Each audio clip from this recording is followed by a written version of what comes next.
नमस्कार, मैं हूं सत्यपाल और आप देख रहे हैं CWB हिंदी न्यूज। शक संवत 1946, विक्रम संवत 2081, आज पौष मास के शुक्ल पक्ष की पंचमी तिथि और दिन शनिवार है। तदनुसार अंग्रेजी तारीख 4 जनवरी सन 2025। सबसे पहले आज की सुर्खियां। राष्ट्रीय सांख्यिकी कार्यालय में आई ड्राइवर के पदों पर भर्ती, बताएंगे पूरी अपडेट। हरियाणा में निजी स्कूलों की मान्यता होगी रद्द, शीतकालीन छुट्टियों के बावजूद बहाने बनाकर खोले जा रहे हैं स्कूल, तो स्टाफ को भी बुलाया जा रहा।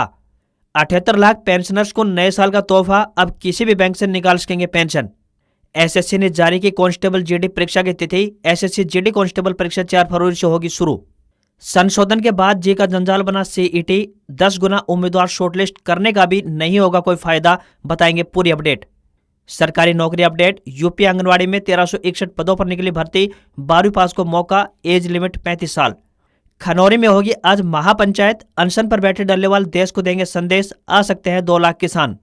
CUET PG 2025 के लिए रजिस्ट्रेशन शुरू हुआ, पैटर्न में बदलाव, अब 90 मिनट का होगा एग्जाम। नाबालिगों का सोशल मीडिया अकाउंट पेरेंट्स की सहमति से बनेगा, केंद्र ने लोगों से मांगे सुझाव। सिडनी टेस्ट के पहले दिन भारत 185 पर ऑल आउट, स्टंप्स तक ऑस्ट्रेलिया का स्कोर, 1 विकेट के नुकसान पर 9 रन, पंत ने सबसे ज्यादा 40 रन बनाए। और पहाड़ी इलाकों में 4 से 5 दिन तक बर्फबारी के आसार, मैदानी इलाकों में बारिश हो सकती है। दिल्ली NCR में ग्रेप 3 फिर से हुआ लागू, और अब खबरें विस्तार से।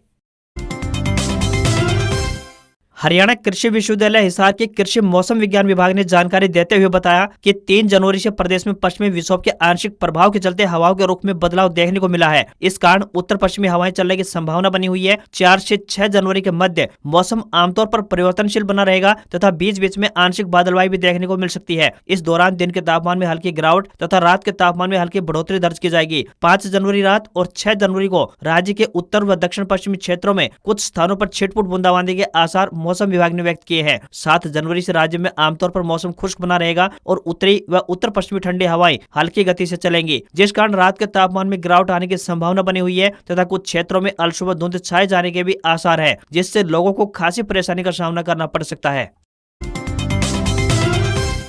अगर आप बेरोजगार हैं और इन दिनों अपने लिए नौकरी तलाश रहे हैं तो आज की एक खबर आपके लिए काम की हो सकती है। आपको बता दें कि नेशनल स्टैटिस्टिक्स ऑफिस यानी NSO की तरफ से ड्राइवर के पदों पर भर्ती के लिए आवेदन मांगे गए हैं। जो भी उम्मीदवार इन पदों के लिए इच्छुक है वे भारतीय डाक के माध्यम से अपने आवेदन भेज सकते हैं। आवेदक के पास हल्का मोटर वाहन यानी LMV ड्राइविंग लाइसेंस होना चाहिए। उम्मीदवारों को कोई भी आवेदन शुल्क जमा नहीं करना होगा। न्यूनतम आयु व अधिकतम आयु की जानकारी के लिए आधिकारिक अधिसूचना देख सकते हैं। आवेदन करने की आखिरी तारीख 21 जनवरी 2025 है। उम्मीदवारों से विनम्र निवेदन है कि भर्ती के लिए आवेदन करने से पहले आधिकारिक विज्ञापन अवश्य देख लें। हरियाणा में 15 दिन के विंटर वेकेशन यानी शीतकालीन छुट्टियों में जो प्राइवेट स्कूल खुले मिले उनकी मान्यता रद्द की जाएगी। शिक्षा विभाग ने इसके लिए सभी जिलों के अधिकारियों को आदेश जारी कर दिए हैं, जिसमें उनसे ऐसे स्कूलों की रिपोर्ट मांगी जा रही है। शिक्षा विभाग ने 1 से 15 जनवरी तक प्रदेश में शीतकालीन छुट्टियां घोषित की है। ये आदेश सरकारी के साथ साथ सभी प्राइवेट स्कूलों समेत नर्सरी से लेकर 12वीं कक्षा तक के सभी शैक्षणिक संस्थानों में लागू होंगे। शिक्षा विभाग के आदेश के मुताबिक उनके पास रिपोर्ट पहुंची है कि किसी न किसी बहाने निजी स्कूल खोले जा रहे हैं, जिसमें स्कूल स्टाफ को भी बुलाया जा रहा है। अगर शीतकालीन छुट्टियों के दौरान कोई स्कूल खोलता है तो उसके खिलाफ विभागीय अनुशासनिक कार्रवाई अमल में लाई जाएगी। उस स्कूल की मान्यता रद्द करने की सिफारिश भी भेजी जा सकती है। किसी भी अप्रिय घटना के लिए स्कूल खुद जिम्मेदार होगा। इन आदेशों को सख्ती से लागू किया जाए। हरियाणा सरकार ने साल 2025 के लिए छुट्टियों का कैलेंडर भी जारी कर दिया है, जिसमें कुल मिलाकर 139 दिन की छुट्टियां तय की गई है, जिनमें 52 रविवार और शनिवार भी शामिल है। हरियाणा के मुख्यमंत्री नायब सिंह सैनी झज्जर जिले के दौरे पर रहे। मुख्यमंत्री बहादुरगढ़ स्थित सब्जी मंडी में माता सावित्रीबाई फुले की जयंती पर आयोजित कार्यक्रम में बतौर मुख्य अतिथि के रूप में शिरकत की। कार्यक्रम में पहुंचते मंच से सीएम नायब सिंह सैनी ने लोगों का अभिवादन किया। भाजपा के राष्ट्रीय सचिव ओम प्रकाश धनखड़ भी इस समय मौजूद रहे। प्रदेश के मुख्यमंत्री नायब सिंह सैनी ने हाल ही में खेल पुरस्कारों से सम्मानित हुए खिलाड़ियों को शुभकामनाएं दी है। मुख्यमंत्री नायब सिंह सैनी ने कहा कि हरियाणा के खिलाड़ियों ने देश का गौरव बढ़ाने का काम किया है। मुख्यमंत्री ने बहादुरगढ़ के विकास के लिए 5 करोड़ रुपए देने की भी घोषणा की। इसी के साथ बहादुरगढ़ के राजकीय महिला कॉलेज का नाम माता सावित्रीबाई फुले के नाम पर रखने का ऐलान भी मुख्यमंत्री ने मंच से किया। हरियाणा भीषण ठंड की चपेट में है। शुक्रवार को प्रदेश के कई जिलों में घने कोहरे के कारण विजिबिलिटी 10 मीटर तक पहुंच गई है। मौसम विभाग के अनुसार आगामी दिनों में ठंड से राहत मिलती हुई नजर नहीं आएगी। शुक्रवार को हिसार, झज्जर, रेवाड़ी, पंचकुला, महेंद्रगढ़ और भिवानी समेत कई जिलों में घना कोहरा छाया हुआ है, जिसकी वजह से विजिबिलिटी 10 से 20 मीटर तक सिमट कर रह गई। लोग ठंड से बचने के लिए आग जलाकर बैठे हुए नजर आए। मौसम विभाग ने सिरसा, फतेहाबाद, हिसार, जींद, भिवानी, चरखी दादरी, महेंद्रगढ़ और रेवाड़ी में कोहरे के साथ शीतलहर का अलर्ट भी जारी किया है। हालांकि मौसम विभाग की तरफ से प्रदेश में 4 से 5 जनवरी को बारिश होने की भी संभावना जताई गई है, जिसकी वजह से तापमान में भारी गिरावट देखने को मिल सकती है। सिरसा जिले में धुंध के कारण दृश्यता शून्य रही। वहीं धुंध के कारण वाहन चालकों के लिए 15 मिनट का सफर 45 मिनट का हो गया। बसों और रेलवे दोनों पर ही धुंध का असर देखने को मिला है। किसान एक्सप्रेस 45 मिनट की देरी से चली। दिल्ली और चंडीगढ़ को जाने वाली बसें भी 1 से 1.5 घंटे की देरी से पहुंच रही है। इस कारण यात्रियों को खासी परेशानी का सामना करना पड़ रहा है। हरियाणा पंजाब के बॉर्डर संभू व खनौरी में बैठे किसानों की सुप्रीम कोर्ट की ओर से गठित कमेटी के साथ शुक्रवार को बैठक नहीं हो पाई। किसान संगठनों के सदस्यों के बैठक में आने से मना करने पर इसे पहले स्थगित किया गया, लेकिन बाद में रद्द कर दिया गया। कमेटी ने भारतीय किसान यूनियन एकता उग्राहा को 4 जनवरी को बैठक के लिए आमंत्रित किया। अब उग्राहा से जुड़े किसानों ने भी इनकार कर दिया है। बैठक में शामिल नहीं होने पर किसान नेता श्रवण सिंह पंधेर ने कहा कि सुप्रीम कोर्ट की ओर से बनाई गई कमेटी से बातचीत के लिए हम लोग नहीं आएंगे। यह पहले ही साफ किया जा चुका है कि यह मामला अदालतों का नहीं है। हमारी मांग केंद्र सरकार से है। केंद्र सरकार हमसे बातचीत करे। दूसरी ओर खनौरी में किसानों के शनिवार यानी आज बड़ी किसान महापंचायत होने जा रही है। इसमें पंजाब और हरियाणा समेत दूसरे राज्यों से बड़ी संख्या में किसान जगजीत सिंह डल्लेवाल के समर्थन में पहुंचेंगे। 39 दिन से आमरण अनशन पर डल्लेवाल महापंचायत में किसानों को संदेश देंगे। महापंचायत से एक दिन पहले उन्होंने वीडियो संदेश जारी कर लोगों से खनौरी पहुंचने की अपील की है। कहा, मेरा सबसे निवेदन है कि मैं 4 जनवरी को खनौरी बॉर्डर पर आप सबको देखना चाहता हूँ। दावा किया है कि सुबह 11 बजे से दोपहर 3 बजे तक होने वाली इस महापंचायत में देश भर से करीब 2 लाख किसान मोर्चे पर पहुंचेंगे।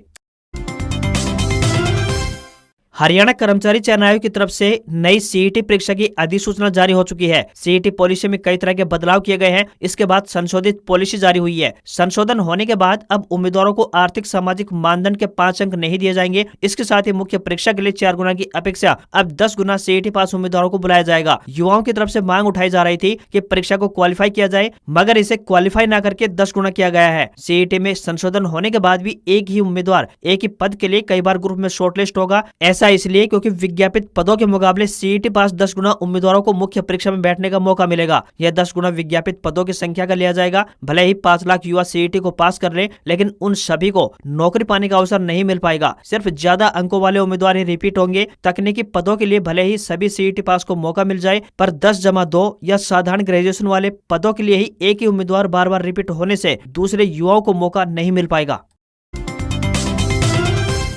हरियाणा स्थित रेवाड़ी सैनिक स्कूल में शैक्षणिक सत्र 2025-26 के लिए दाखिला प्रक्रिया शुरू हो चुकी है। छठी और कक्षा 9वीं में दाखिले के लिए 13 जनवरी 2025 तक ऑनलाइन आवेदन किया जा सकता है। बहुविकल्पीय प्रश्नों पर आधारित भारतीय सैनिक स्कूल प्रवेश परीक्षा की तिथि वेबसाइट पर अपलोड कर दी जाएगी। रेवाड़ी सैनिक स्कूल रक्षा मंत्रालय का एक प्रमुख संस्थान, जिसमें 67% सीटें हरियाणा और 33% सीटें बाकी राज्यों या केंद्र शासित प्रदेश के विद्यार्थियों के लिए होती है। छठी कक्षा में दाखिले के लिए लगभग 75% सीटें उपलब्ध है, जिसमें से 65 सीटें लड़कों और 10 सीटें लड़कियों के लिए आरक्षित रखी गई है। इस प्रकार कक्षा 9वीं में प्रवेश के लिए 25 सीटें उपलब्ध है, जिसमें से 23 सीटें लड़कों और 2 सीटें लड़कियों के लिए रिजर्व है। हालांकि इनकी संख्या में बदलाव किया जा सकता है। अखिल भारतीय सैनिक स्कूल प्रवेश परीक्षा के बाद लगने वाली मेरिट सूची और मेडिकल फिटनेस के आधार पर इन कक्षाओं में प्रवेश मिलेगा। छठी कक्षा में प्रवेश के लिए इच्छुक विद्यार्थियों की 125 प्रश्नों की 300 अंकों की परीक्षा होगी। हरियाणा के हिसार जिले में राज्य के पहले एयरपोर्ट का उद्घाटन करने प्रधानमंत्री श्री नरेंद्र मोदी पहुंच सकते हैं। यहां की तैयारियों को जांचने और पीएमओ से कोऑर्डिनेशन का जिम्मा चीफ सेक्रेटरी विवेक जोशी को सौंपा गया है। आगामी 5 जनवरी को छुट्टी वाले दिन चीफ सेक्रेटरी शहर में पहुंचेंगे। वह एयरपोर्ट के साथ बाकी बड़े प्रोजेक्ट्स का मौजूदा स्टेटस भी प्राप्त करेंगे। इसके लिए पूरी प्रशासनिक लॉबी सक्रिय नजर आ रही है। हिसार डीसी और मंडल आयुक्त एक के बाद एक प्रोजेक्ट की डिटेल्स प्राप्त कर रहे हैं। हाल ही में बुधवार को सिविल एविएशन डिपार्टमेंट के सलाहकार नरहरि सिंह बांगर एयरपोर्ट की तैयारियों का जायजा लेने पहुंचे थे। बीते मंगलवार को पूर्व कैबिनेट मंत्री डॉक्टर कमल गुप्ता भी एयरपोर्ट पर निरीक्षण के लिए पहुंचे थे। एयरपोर्ट के दूसरे चरण का कार्य लगभग पूरा हो चुका है। आग बुझाने के लिए भी 2 गाड़ियां पहुंच चुकी हैं। जल्द ही यहां से अयोध्या, जम्मू, जयपुर, दिल्ली और अहमदाबाद के लिए उड़ानें शुरू कर दी जाएंगी। इसके लिए एयरलाइन एयर के साथ समझौता भी हो चुका है। कर्मचारी पेंशन योजना यानी ईपीएस ग्राहकों के लिए एक अच्छी खबर सामने आई है। ये लोग अब देश भर में किसी भी बैंक शाखा से अपनी पेंशन प्राप्त कर सकेंगे। यह घोषणा नई शुरू की गई केंद्रीकृत पेंशन भुगतान प्रणाली यानी CPPS के हिस्से के रूप में की गई थी। केंद्र सरकार द्वारा उपलब्ध कराई गई इस सुविधा से 78 लाख ईपीएस पेंशन भोगी लाभान्वित होंगे। केंद्र सरकार के इस कदम के बाद पेंशन भोगियों को किसी भी सत्यापन के लिए बैंक शाखा तक भागदौड़ करने की अब कोई आवश्यकता नहीं होगी और पेंशन जारी होने के तुरंत बाद उनकी पेंशन सीधे बैंक में जमा हो जाएगी। इस कदम से पेंशनर को बड़े स्तर पर राहत पहुंचेगी। पहले अगर कोई पेंशन भोगी रिटायरमेंट के बाद किसी नए शहर में जाता था तो उसे पेंशन भुगतान आदेशों को एक कार्यालय से दूसरे कार्यालय में ट्रांसफर करने या फिर बैंक या शाखा बदलने के लिए जाना पड़ता था, लेकिन अब यह सब काम करने की जरूरत नहीं पड़ेगी। हरियाणा सरकार द्वारा सत्र 2023-24 के पुरस्कार और छात्रवृत्ति से वंचित खिलाड़ियों को एक और मौका दिया गया है। ऐसे खिलाड़ी अब 10 जनवरी 2025 तक ऑनलाइन आवेदन कर सकते हैं। इस बारे में जानकारी देते हुए सोनीपत के डीसी मनोज कुमार ने बताया कि जो खिलाड़ी किसी कारणवश आवेदन नहीं कर पाए थे उन्हें एक बार फिर से आवेदन करने का मौका दिया गया है। वह खिलाड़ी जो 1 जनवरी 2023 से 31 मार्च 2024 के दौरान खेल उपलब्धियों के लिए राष्ट्रीय या अंतर्राष्ट्रीय स्तर के पदक विजेता है, ऐसे विद्यार्थी अब 10 जनवरी तक आवेदन कर पाएंगे। उन्होंने कहा कि पुरस्कार और छात्रवृत्ति के लिए कैसे आवेदन कर पाएंगे उसका नमूना विभाग की वेबसाइट haryanasports.gov.in पर उपलब्ध करवा दिया गया है। 10 जनवरी 2025 शाम 5 बजे के बाद मिले आवेदनों पर कोई विचार नहीं किया जाएगा। जो भी युवा विभिन्न सुरक्षा बलों में शामिल होकर देश की सेवा करना चाहते हैं उनके लिए एक बड़ी अपडेट सामने आ रही है। आपको बता दें कि एसएससी जीडी परीक्षा की तिथियां घोषित हो चुकी है। कर्मचारी चयन आयोग यानी एसएससी की तरफ से जारी आधिकारिक अधिसूचना के मुताबिक एसएससी जीडी कांस्टेबल परीक्षा 4 फरवरी से शुरू होने जा रही है, जो कि 25 फरवरी तक आयोजित की जाएगी। आयोग की तरफ से अपनी आधिकारिक वेबसाइट ssc.gov.in पर नई परीक्षा तारीखों की घोषणा कर दी गई है। जिन उम्मीदवारों ने इस भर्ती के लिए अप्लाई किया था वो आधिकारिक वेबसाइट पर जाकर एग्जाम डेट नोटिस देख सकते हैं। एसएससी द्वारा जारी आधिकारिक अधिसूचना के मुताबिक एसएससी जीडी कांस्टेबल परीक्षा 4, 5, 6, 7, 10, 11, 12, 13, 17, 18, 19, 20, 21 और 25 फरवरी 2025 को आयोजित होने जा रही है। उम्मीदवार जनवरी 2025 में अपना एडमिट कार्ड डाउनलोड कर पाएंगे। परीक्षा का आयोजन देश भर के विभिन्न केंद्रों पर होगा। ऐसे में अगर आप भी इस परीक्षा की तैयारी कर रहे हैं तो आपको बता दें कि परीक्षा की तिथि घोषित हो चुकी है। हरियाणा में रेलवे यात्रियों को असुविधा का सामना करना पड़ सकता है। रेलवे ने जम्मू तवी स्टेशन पर निर्माण के चलते रेलवे ने एक सप्ताह का मेगा ब्लॉक लिया है, जिसके चलते रेलवे ने जम्मू तवी स्टेशन से संचालित होने वाली करीब 2 दर्जन गाड़ियां पूर्ण व आंशिक रूप से रद्द कर दी हैं। वहीं कई गाड़ियां रिशेड्यूल कर चलाई जाएंगी। इस ब्लॉक के दौरान रेलवे 8 से 14 जनवरी तक बाड़मेर जम्मू तवी शालीमार एक्सप्रेस का संचालन नहीं करेगा। वहीं कोहरे के कारण रेलवे पहले ही कई गाड़ियां रद्द कर चुका है या फिर आंशिक रूप से संचालित हो रही है, जबकि कोहरे के कारण सभी गाड़ियां अपने निर्धारित समय से देरी से चल रही है। बाड़मेर से चलकर जम्मू तवी जाने वाली गाड़ी संख्या 14,662 शालीमार एक्सप्रेस 8 से 14 जनवरी तक रद्द रहने वाली है, जबकि जम्मू तवी से बाड़मेर जाने वाली गाड़ी संख्या 14,661 शालीमार एक्सप्रेस 11 से 17 जनवरी तक रद्द कर दी गई है। इसके अलावा गाड़ी संख्या 15,652 जम्मू तवी गुवाहाटी एक्सप्रेस 8 जनवरी को 3 घंटे की देरी से चलाई जाएगी। वहीं अंबाला छावनी से जम्मू तवी तथा श्री माता वैष्णो देवी कटरा स्टेशन के लिए चलने वाली 1 दर्जन से गाड़ियां 8 से 14 के बीच रद्द कर दी गई है। अमृतसर से चलकर हरिद्वार जाने वाली जन शताब्दी सुपरफास्ट एक्सप्रेस 6 व 8 जनवरी को रद्द रहेगी। वहीं अमृतसर से जयनगर एक्सप्रेस 5 व 8 जनवरी को रद्द रहेगी। अमृतसर सहरसा जनसेवा एक्सप्रेस 8 व 10 जनवरी को रद्द कर दी गई है। अमृतसर से गोरखपुर जाने वाली 5 व 6 जनवरी को रद्द रहेगी। ऋषिकेश व श्री माता वैष्णो देवी कटरा के बीच चलने वाली हेमकुंड एक्सप्रेस 7 व 8 जनवरी को, अमृतसर देहरादून एक्सप्रेस 7 व 8 जनवरी, कोलकाता अमृतसर 5 व 7 जनवरी को रद्द कर दी गई है। ब्लॉक के बाद नियमित रूप से इनका संचालन फिर से प्रारंभ कर दिया जाएगा। टेक कंपनी Xiaomi की सब ब्रांड रेडमी ने अपनी होम मार्केट चीन में रेडमी टर्बो 4 स्मार्टफोन लॉन्च कर दिया है। इस फोन को भारत में पोको X7 प्रो नाम से बेचा जाएगा। Redmi turbo 4 smartphone MediaTek Dimensity 8400 ultra chipset वाला दुनिया का पहला स्मार्टफोन है, जिसमें पावर बैकअप के लिए 6550 mAh की बड़ी बैटरी दी गई है। वहीं 50 मेगापिक्सल का प्राइमरी कैमरा और 16 GB रैम भी मिलती है। रेडमी टर्बो 4 को चीन में 4 वेरिएंट्स में लॉन्च किया गया है। इसके 12 GB RAM plus 256 GB storage variant base variant की कीमत करीब 23,490 रुपए है, जो कि 16 GB RAM plus 512 GB storage top variant में 29,370 रुपए तक जाती है। गेमिंग के लिए मोबाइल में 5000 mm square stainless steel VC cooling और ultra thin 3D ice loop system लगाया गया है। फोन को प्लास्टिक फ्रेम के साथ मेटल बॉडी पर बनाया गया है। यह मोबाइल डस्ट प्रूफ और वाटर प्रूफ रहेगा। पावर बैकअप के लिए फोन में 80 वाट फास्ट चार्जिंग तकनीक के साथ 6550 mAh की बड़ी बैटरी दी गई है, जिसे 45 मिनट में 100% चार्ज किया जा सकता है।